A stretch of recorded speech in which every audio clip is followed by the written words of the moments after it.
Assalamualaikum warahmatullahi taala wabarakatuh. Saya Muhammad Sarhan bin Yaakob, nombor pelajar 2020906413 dari kumpulan NCSTN 3B, ingin membentangkan tajuk krisis rumah tangga serta punca-punca dan cara untuk mengatasinya menurut perspektif syariah. Tugasan pembentangan ini disediakan untuk tugasan pembentangan daripada kursus CTU 554 iaitu Etika dan Peradaban 2 untuk pensyarah Ustaz Muhammad Anas Syafiq bin Ayub. Mari kita mulakan. Pengenalan. Dalam Islam, perkahwinan atau kata nama lain pernikahan adalah ikatan yang suci, agung dan kukuh di antara dua insan bergelar suami dan isteri, iaitu mestilah pasangan lelaki dan perempuan. Hal ini bersesuaianlah dengan apa yang telah ditentukan oleh Allah SWT untuk kita terus hidup sebagai hamba-Nya dan sebuah keluarga yang bahagia. Ikatan perkahwinan yang terbina ini adalah diharuskan oleh Islam, bukannya semata-mata untuk kenikmatan rasa hubungan seksual semata, malahan ianya berfungsi untuk mengajar kita erti kehidupan yang sebenar. Namun, di dalam rumah tangga yang dibina semasa suami isteri ini tidak dapat lari daripada mengharungi ujian dan masalah. Oleh itu, undang-undang Islam telah menggariskan beberapa kaedah penyelesaian dalam menangani masalah ini dalam rumah tangga, sama ada mendapat pendapat nasihat daripada orang yang dipercayai seperti pegawai wasul, melantik hakam dan menghadiri kaunseling sebelum akhirnya pasangan suami isteri melakukan keputusan untuk bercerai. Sekiranya konflik yang berlaku tidak jumpa jalan penyelesaian, jika ini iaitu perceraian berlaku, ianya menyebabkan banyak kesan negatif terhadap institusi kekeluargaan dan emosi anak-anak khususnya. Ada faktor-faktor yang menjadi punca kepada krisis dalam rumah tangga, sama ada melihat faktor dalaman atau faktor luaran itu sendiri. Sehubungan dengan itu, di dalam huraian ini akan mengemukakan faktor-faktor berlakunya masalah dalam rumah tangga ini. Antara punca-punca konflik dalam rumah tangga ni adalah agama. Ilmu agama adalah tunjang sebuah keluarga bahagia. Agama mengajar kita bermacam-macam cara dari sudut kebersihan sehinggalah sudut kekeluargaan. Kekurangan ilmu agama dan pendidikan yang berlatar belakangkan keagamaan serta terlalu mengikutkan budaya moden masa kini serta perkembangan moden yang liar hanya akan mengakibatkan timbul krisis dalam rumah tangga. Sebagai contoh, suami tidak memberi nafkah dengan alasan isteri sudah bekerja dan ada gaji sendiri. Ini terjadi apabila suami tidak mempunyai pengetahuan agama yang cukup dan mentadbir serta memimpin dalam rumah tangga itu. Dalam keadaan seperti ini, apabila suatu masalah timbul, pasangan ini tidak mempunyai dan menjumpai jalan penyelesaian yang baik selain daripada perceraian berlaku. Antara punca-punca lain rumah tangga adalah tekanan bebanan kerja. Suami dan isteri pada masa kini sudah biasa dengan mencari rezeki bersama. Cabaran era baru ini memerlukan isteri maupun suami bekerja mencari rezeki yang halal untuk menyara keluarga itu. Kebahagiaan kekeluargaan bergantung kepada kebijaksanaan pasangan suami isteri tersebut untuk membahagikan masa daripada kerja dan juga keluarga.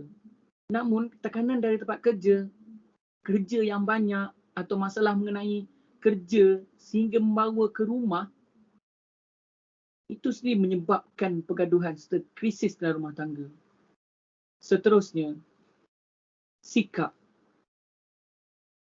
Sikap yang baik harus diterapkan oleh suami maupun isteri antara satu sama lain untuk menjamin kebahagiaan dalam kekeluargaan. Sikap amarah si suami atau sikap isteri yang terlalu tidak menghormati dan selalu tidak menghormati suami hanya akan mewujudkan pergaduhan yang tiada kesudahan. Sikap cemburu suami maupun isteri juga sikap negatif merupakan salah satu penyebab perkara ini berlaku. Cemburu yang terlampau amat tidak digalakkan kerana ianya boleh mengakibatkan kegoyahan serta menjadi punca kepada pasangan mudah beralih arah dan bermacam lagi. Dalam menghadapi situasi ini, pasangan harus pintar dan berfikir secara terbuka untuk menangani rasa cemburu supaya tidak merebak dalam menyebabkan kacauan rumah tangga. Seterusnya adalah kesihatan. Masalah kesihatan antara sering berlakunya krisis dalam rumah tangga. Ada kalanya rasa terbeban oleh kerana kesihatan yang tidak memuaskan dari suami maupun isteri. Sepatutnya semua ini, masalah ini dihadapi bersama oleh pasangan berkahwin. Kerana pada masa inilah mereka ingin membuktikan rasa cinta mereka yang diungkapkan dan dilafazkan pada dahulu. Masalah kesihatan yang sering dihadapi seperti masalah ketiadaan zuriat ataupun tidak berpuas hati dengan zuriat adalah menjadi punca pergaduhan dalam rumah tangga. Selain itu, yang seterusnya, punca-punca konflik rumah tangga adalah faktor luaran. Faktor luaran di sini yang pertama adalah campur tangan keluarga secara berlebihan. Campur tangan keluarga boleh dibahagikan kepada dua, iaitu campur tangan untuk kebaikan rumah tangga atau campur tangan sebaliknya daripada kebaikan. Campur tangan ini melibatkan mana-mana ahli keluarga dari sebelah pihak suami ataupun sebelah pihak isteri campur tangan dan yang paling terdekat campur tangan adalah mertua lah. Mertua kadang-kadang masuk campur dalam hal-hal urus takbir rumah anaknya secara negatif. Contohnya menghasut anak mereka, anak itu sendiri. Kerana ini membuktikan pengaruh luar juga memainkan peranan untuk musnah rumah tangga tu agak kuat. Selain itu, faktor luaran adalah masalah ekonomi. Keadaan ekonomi yang melanda dunia masa kini sehingga mengakibatkan pemberhentian kerja, pengangguran, inflasi dan sebagainya, ini sedikit sebanyak ya, mampu mempengaruhi kestabilan rumah tangga itu. Setengah pasangan menghadapi masalah kewangan yang tidak stabil atau tekanan perasaan ekoran diberhentikan kerja. Dan faktor lainnya adalah kesulitan untuk mencari kerja. Mereka tertekan dan mengakibatkan rumah tangga itu goyah dan pergaduhan berlaku. Kesimpulannya, krisis rumah tangga boleh berlaku berpunca oleh banyak faktor. Sama ada faktor dalam itu sendiri ataupun faktor luaran, punca-punca konflik rumah tangga ini. Jika semua faktor ini berjaya diuruskan secara bijak oleh pasangan suami isteri, rumah tangga insya-Allah pasti dapat diselamatkan. Seterusnya, kita lihat untuk langkah-langkah penyelesaian untuk segala masalah-masalah rumah tangga ini menurut syarak. Yang pertama, peringkat pertama, kursus pra-perkahwinan. Penyelesaian masalah dalam rumah tangga boleh dibendung pada peringkat awal perkahwinan jika pasangan hadir sertai kursus pra-perkahwinan. Kursus ini diwujudkan bertujuan untuk memberi pendedahan awal maklumat yang terperinci secara mendalam konsep dan matlamat rumah tangga itu dibina. Melalui kursus ini, pasangan akan didedahkan dengan tanggungjawab. Kursus ini juga bertujuan untuk membantu mengurangkan masalah rumah tangga yang dialami oleh pasangan rumah tangga yang telah berkahwin. Kursus ini menjadi suatu syarat wajib bagi setiap pasangan sebelum mendirikan rumah tangga sejak tahun 1997 lagi ya. Kursus pra-perkahwinan ini. Yang seterusnya adalah kutubah nikah. Okey. Dimasukkan dengan kutubah nikah sini adalah memberi nasihat dan peringatan kepada pasangan. Kutubah adalah perkara sunnah yang dilakukan untuk menasihati seseorang. Kutubah ini dilakukan sebelum upacara akad nikah. Ini adalah salah satu cara untuk memberi nasihat serta peringatan kepada pasangan yang akan berkahwin. Khutbah ini akan disampaikan oleh jurunikah sendiri. Ianya juga tidak dikhaskan kepada pasangan yang akan bernikah. Malahan ianya ditujukan kepada semua orang yang hadir pada waktu tersebut. Objektif utama khutbah nikah ni adalah untuk memperbaiki niat pasangan masing-masing dan menyedarkan semula tanggungjawab seorang bergerak suami dan juga isteri ketika di alam rumah tangga. Peringkat kedua iaitu penyelesaian dari peringkat suami isteri. Nusyus dan krisis rumah tangga sering berlaku dalam rumah tangga itu sendiri, mengakibatkan sebuah rumah tangga yang dibina akan musnah.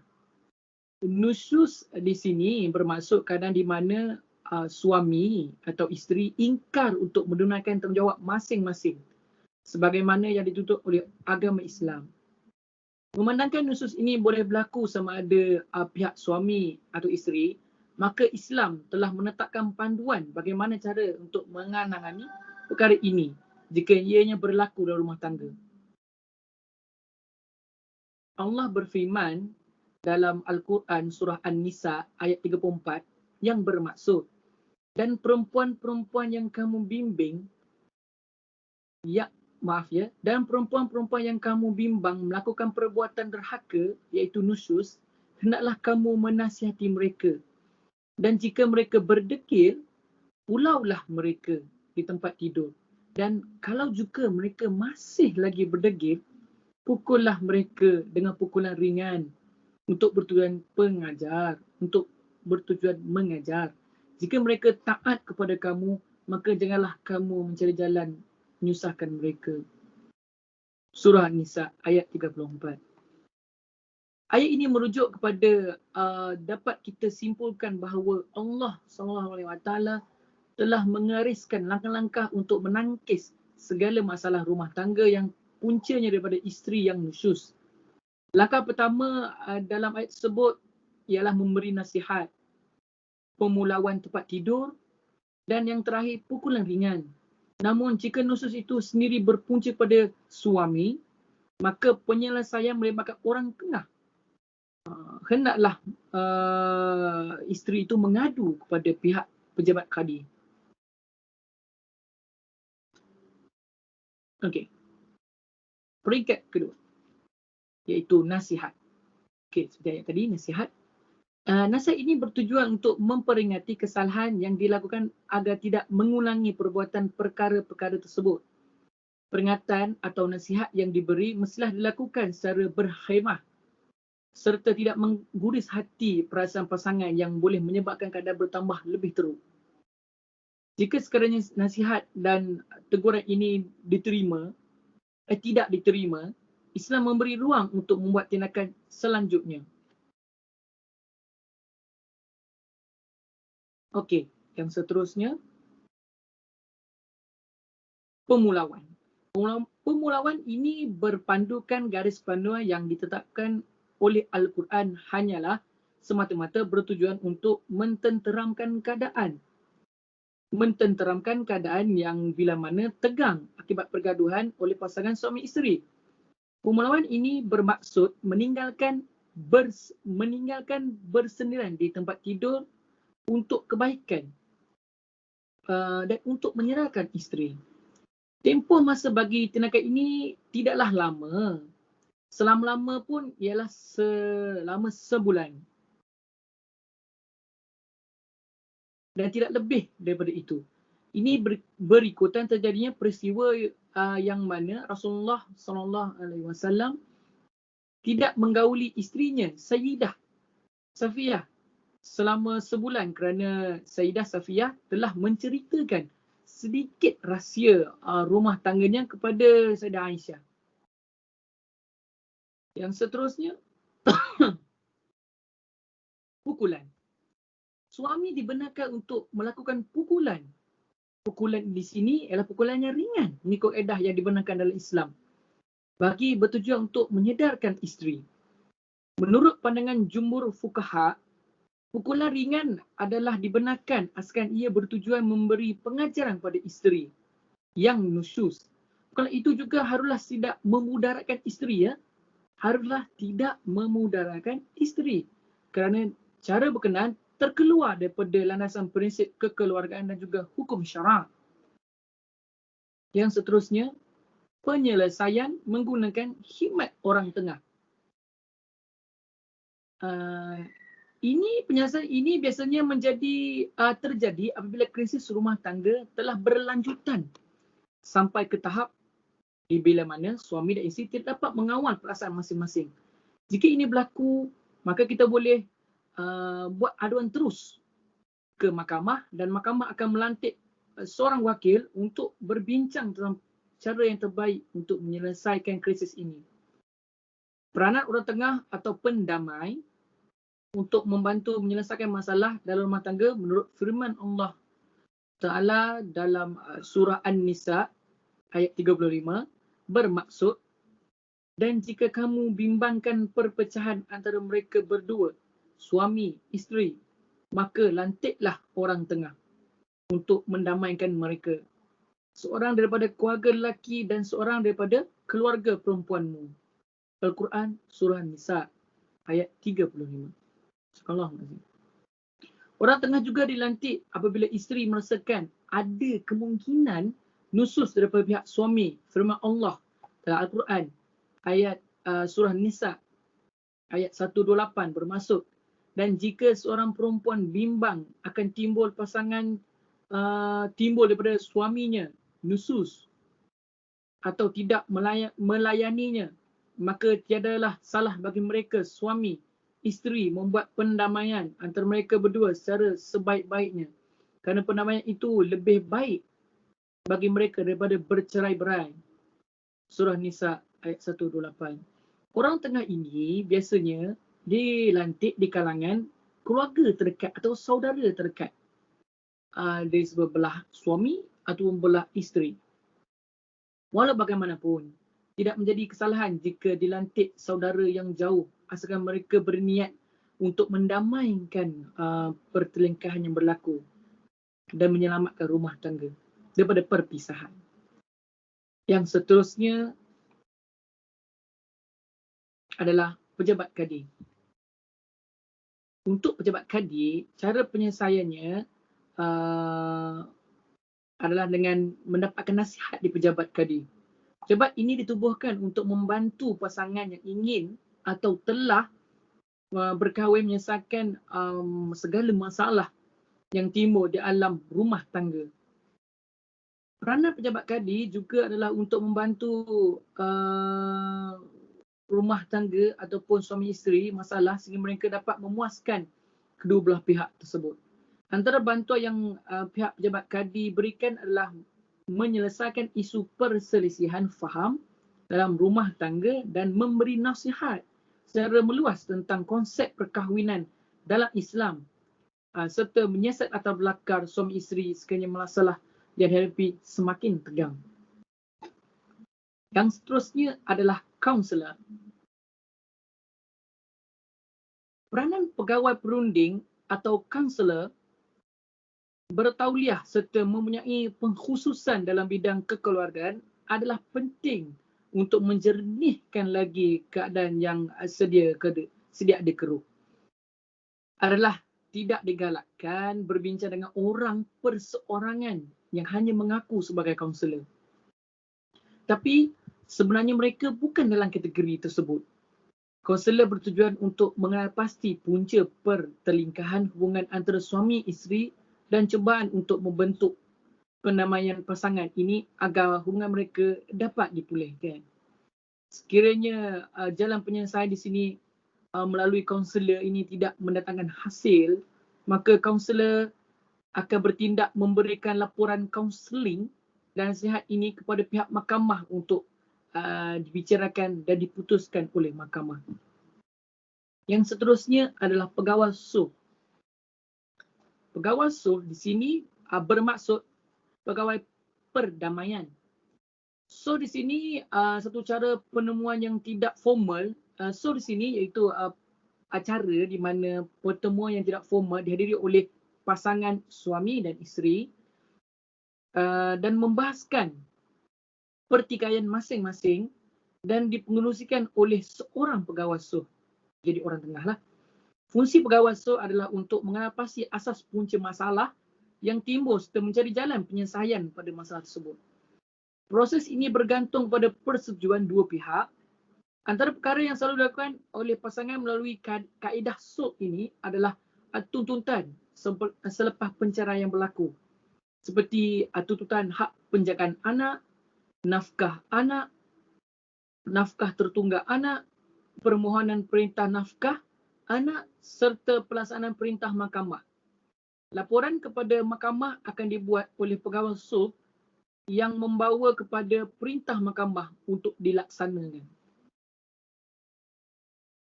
Peringkat yang seterusnya, peringkat ketiga, iaitu sukarlah saya sebutkan, penceraian.